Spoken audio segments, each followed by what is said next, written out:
আমার কলিজার টুকরা সন্তান ঘুমায় হুজুর, কাঁচা ঘুম কেমনে ভাঙাই? আচ্ছা, ফজরের সময় যদি আপনাদের কন্ডোমিনিয়ামে আগুন লাগে কি করবেন? ফজরের সময় লাগছে আগুন, আরেকটু ঘুমাক, কাঁচা ঘুম। হ্যাঁ, বলবেন বলবেন, কথা বুঝে নাই বোধহয়।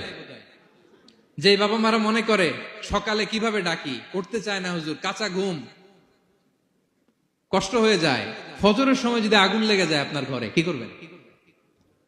আরেকটু ঘুমাক, কাঁচা ঘুম। দুনিয়ার আগুন থেকে নিজের সন্তানকে বাঁচানোর জন্য যেমনি ডেকে উঠান, দুনিয়ার আগুন থেকে রক্ষা করার জন্য যেমনি ডাকেন, উঠায় নিয়ে আসেন, জাহান্নামের কঠিন আগুন থেকে বাঁচানোর জন্য ফজরের সময়ও ডাকার দরকার আছে না নাই? দুনিয়ার আগুনের চেয়ে কমপক্ষে 70 গুণ বেশি তেজওয়ালা। হ্যাঁ, বিষ্ণু বলেন